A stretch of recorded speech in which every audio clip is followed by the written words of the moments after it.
G'day YouTube, Wobbles on a lot again. We're back going through 40 psi. You wouldn't believe it, I had to fix both ends of that bloody hose. Yep, we're showing 45 psi at that gauge and 40 psi at that gauge, so there's a 5 psi gradient across that bit of hose. This bloody thing broke out. 40, 75 degrees up there, 35 degrees there. To fit a new end onto this pipe here, like that, I actually had to use a cigarette lighter, heat it up and mould it and get it to fit. That's where it goes wrong.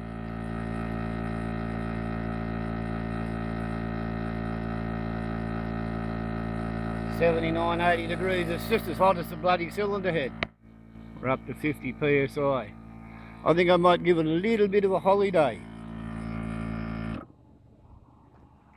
and let it cool down.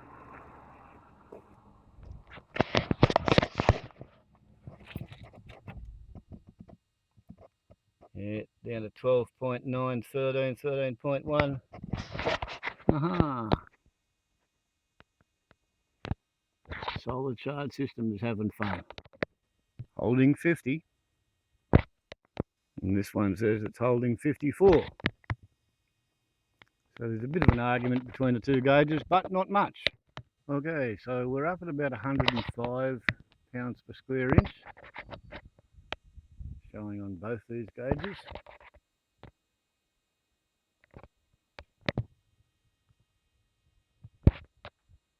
And the problem is that at the high air pressures, this gets so hot that it delivers more or less red hot air to this piece of plastic tubing. This gets hot, but it's got support, and around about here is where it blows a bubble. Here is the bubble which it blew on the factory fitted bit of tubing, and I had to cut it there to get it out. And that's the details of the factory fitted end. Okay, this is the original factory fit, and as you can see, it's clean and hasn't got any soot, whereas this one is the one that I literally fire formed, and even though that was the first attempt, the actual junction held. In both cases, what failed was the plastic tube's ability to transfer enough heat to the air to stay cool enough to have the required tensile strength to contain the compressed air. So, with the power of a wet rag, 32 degrees, 35 degrees, 33 degrees, and the wet rag applied to the various bits that are critically important means that I can actually keep the thing cool by monitoring the temperature. Actually, touching that is enough, and basically about this much of the tube needs to be cooled. And that's how I got the thing up to 105 psi, and it's leaked a little bit while I've been bringing the video up to date on the state of affairs. So, once more.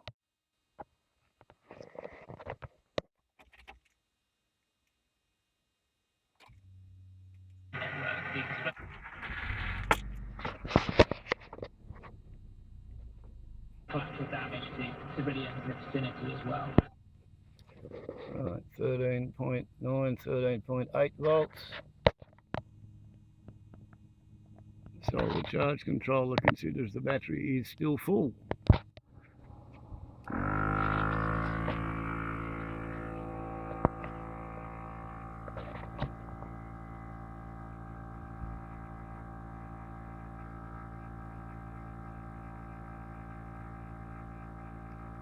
There we go. Isn't technology wonderful? Isn't technology wonderful?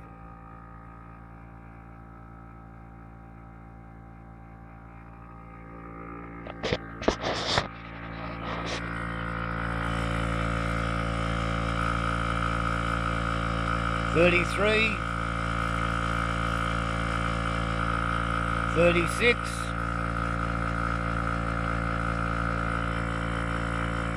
$40 to $55,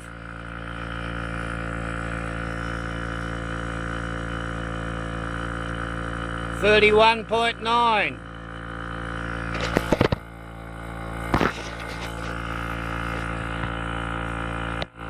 For some reason, that doesn't radiate a true heat picture. It tells me it's only 21. In actual fact, it's about 30 or 40, but it's staying quite cool. So that's actually working quite well. 59, 38, 35.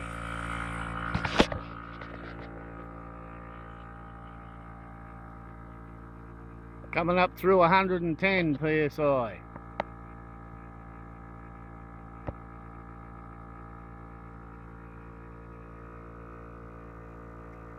And yep, this gauge actually agrees. If only I could read it through the bloody reflections on the glass.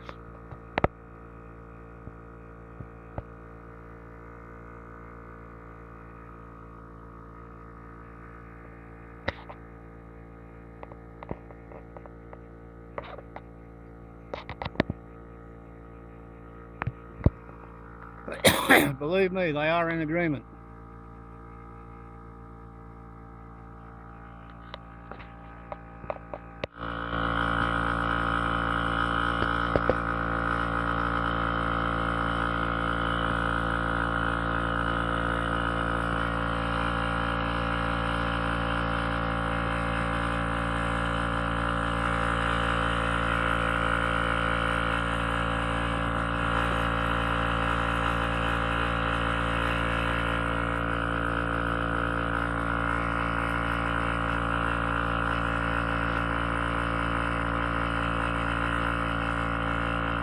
Amazing that water has such high thermal mass.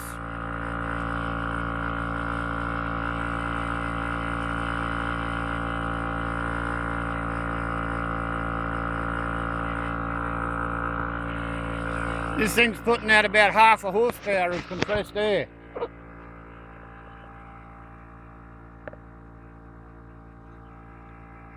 $120 psi.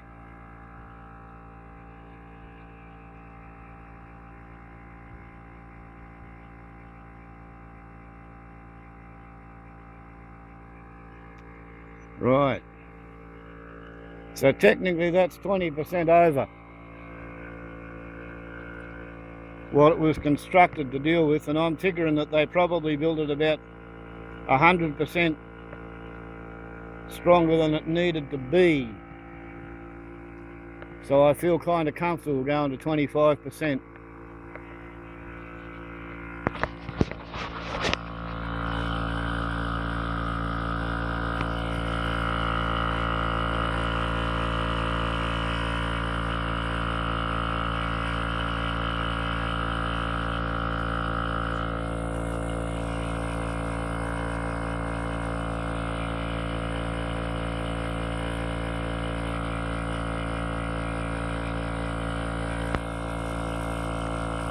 Just that water on the hose is absolutely brilliant at reducing the temperature.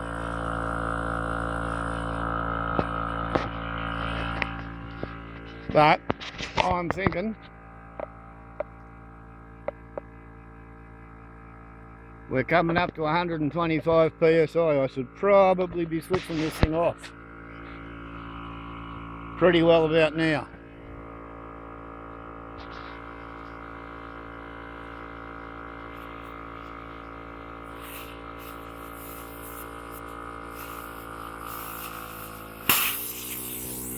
There we go.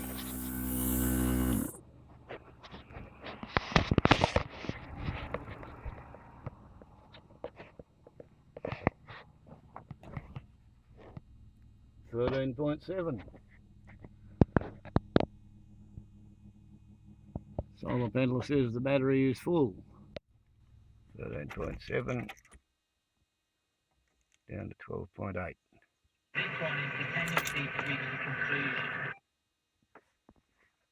Back up to 13.2. And now the solar panel or solar charge unit says that we need to give it a little bit more power. So finally, at last, 125 psi of compressed air on top of 130 litres of water with the safety pin in.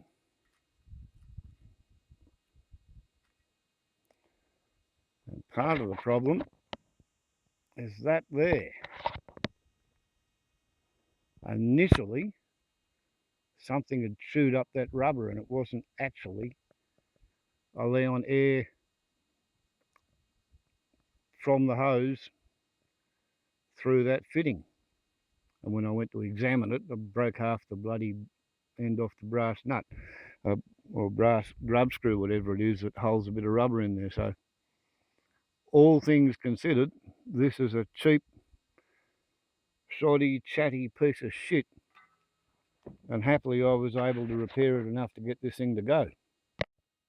That thing's at 65 degrees at the cylinder head, 56 on the cylinder, 52 on the transfer case, 46 on the motor.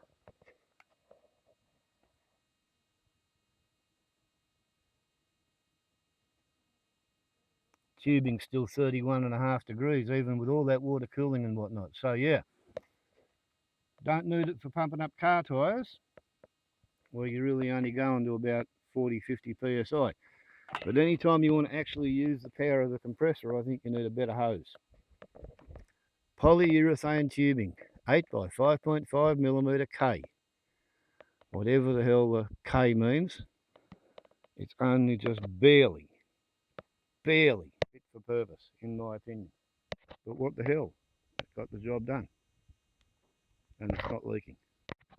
So what we got here is a perfect example of a really well made unit which has been more or less handicapped by cheap shitty accessories. You know, like it went wrong at that end and I was able to bodge it up and make it go, and it went wrong at that end twice and I was able to bodge it up and make it go. And then quite literally the only way to keep it cool enough to get it to do the job for which I bought that air compressor, that particular air compressor. This was the killer app for which I got the compressor. The only way to get it to do the job was to add a wet rag and apply manually operated water cooling, which on a $160 air compressor I think is kind of a bit of a surprise. Maximum duty cycle 20 minutes. Pretty sure it blew the end off that pipe at the 5-minute mark twice before I started water cooling it. But anyway, that's me $90 frost damage repair to the worm-old Simplex 80-year-old water cannon / airport firefighter. Warbles on a lot to YouTube. Ciao.